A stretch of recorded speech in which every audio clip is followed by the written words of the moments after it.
Hello, welcome to a new video, and this is, I think, gonna be my last like spooky themed video of the month, which makes me really sad. But I got my friends to do a little like spooky scavenger hunt recommendations thing. So I got the group chat to send me some spooky-ish prompts, and I had to recommend a book based off that prompt. So they are almost all spooky books apart from one, which we'll get to. So first up, the lovely Siobhan gave me two prompts. So first up was a book with a ghost, and for this I'm recommending The Reckless Afterlife of Harriet Stoker by Lauren James. I absolutely adored this book. I loved it a lot more than I expected to. I've loved all of Lauren James's other books, but I just wasn't I wasn't sure about this because it was like very much like a ghost story.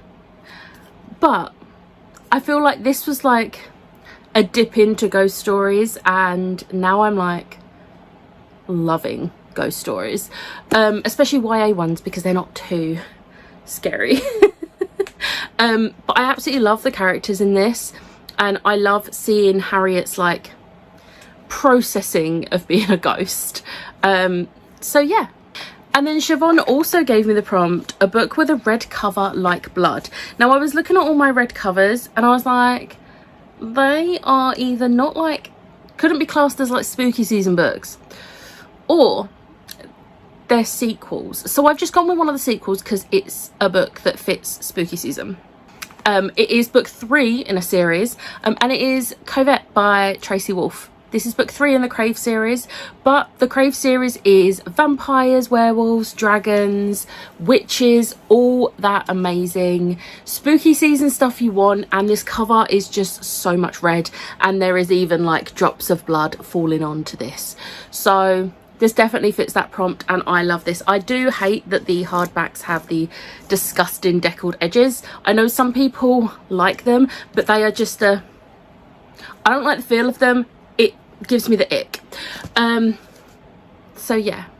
Next up, Liv gave me the prompt, a book with death. Now this is perfect because I've only just read this like a week ago, and it is You're Not Supposed to Die Tonight by Kaylin Bayron. This has so much death. It is amazing.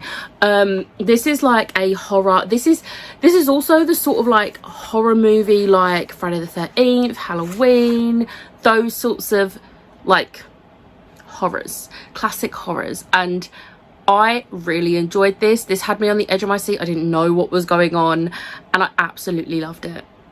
Next up, Meg gave me two prompts. So first up was a book with an estranged family. I was a little bit stuck on this, and then I had a thought of how I could twist this prompt to make it fit this book, and it is Something is Killing the Children by James Tinney and the Fourth. Now, Erica's family is not in the picture. However, her essentially adopted family, she is estranged from, which you find out more as you go through the series, but this really fits that prompt. The whole series does. So, and plus I just really wanted to recommend this one because it is my favourite. And then Meg also gave me season or month in the title. So I was going to cheat a little bit and go for a book I haven't actually read and do a bit of a cop-out and say Seasonal Fears by Shauna Maguire, but I've not read this yet. I've read the first book, but I haven't read this, but it has seasonal, and it has like a leaf going through the seasons, but I'm not going to do that. Instead, I am going to give you two books. Now, I originally was only going to give you one, but then I remembered another one. So I'm going with The Christmas Castle in Scotland by Julie Kaplan. This doesn't fit the theme at all because it's Christmassy, but Christmas is a season. It might not be like spring, summer, autumn, winter, but Christmas is a season. It is the Christmas season from 1st of November to January. People will disagree and say it's 1st of December, but I don't want that sort of negativity on my channel. So 1st of November. But this is a cute romance.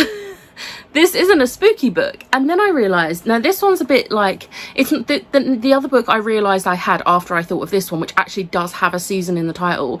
It's a novella, and it is very deep with mental health and things like that. And it is This Winter by Alice Oseman. Winter is a season, and I was already set on talking about Christmas Castle in Scotland when I thought of this, so I'm giving you both. Next up, Ash gave me a book with creepy vibes, and the book I've picked for this is actually kind of perfect for Ash's prompt, because it's a book that I borrowed from her and read for her vlog. So it's Rules for Vanishing by Kate Ellis Marshall. This is one of the creepiest books I think I've ever read, especially for a YA as well. This was so creepy. There's this whole scene where they're in the pitch black and they're holding hands. They let go of hands and then she's holding a hand again, but it's not the person she thought it was, and it creeped me the hell out. So yeah, and it happens quite near the beginning of the book as well, so it was really setting up the book for the creepy vibes, and I just loved it. Next, Andy gave me the prompt, a book to read in the dark, and she added in with a torch. I think just to read in the dark in general. The Ghost Tree by Christine Henry. Everyone loves a ghost story with like the torch under the chin and everything.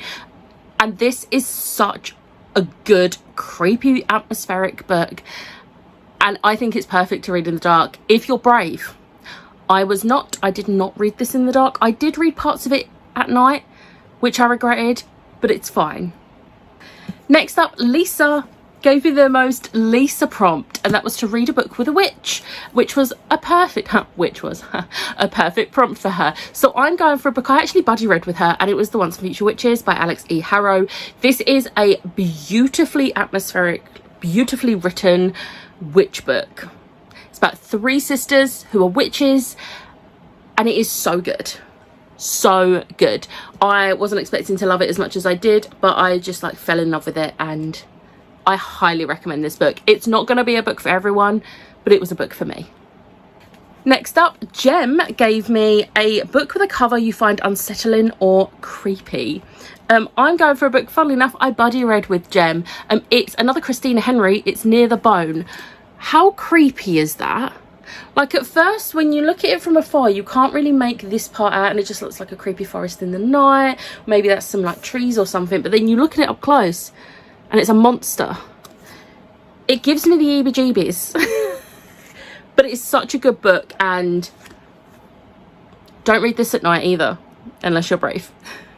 Next up, Tori gave me 2 prompts. Now, the first one is read a book with a werewolf, and I was looking at my shelves and I realised I don't really have books with werewolves in. So the Crave series has werewolves, but I was like, I don't want to recommend another book from the Crave series, even though I recommend that whole series. And I was like, I genuinely don't know if I have any other books that have werewolves in it, which I think is a travesty. But then I remembered my mum has a series of books that I've read the first one of and I really enjoyed, and that's Shiver by Maggie Stiefvater. I don't like these covers, which is why I don't own them. I like the original covers, which they never did the 4th book in those covers, so I won't be purchasing them. I will be getting them from my mum's library when I eventually do finish it. But Shiver, it's werewolves. I really enjoyed this. It's very 2000s werewolves, but I really enjoyed it. And then Tori also gave me a book with a ball or masquerade. Now, I was originally going to go with the second book in the Serpent and Dove series, which is Blood and Honey, because that has a ball. But then I was like, no. An even better one for people that want recommendations that aren't like YA or adult. Amelia Fang and the Barbaric Ball by Laura Ellen Anderson. This is the first book in the Amelia Fang series, and there is a ball. Hence why it's in the title. So this fits perfectly.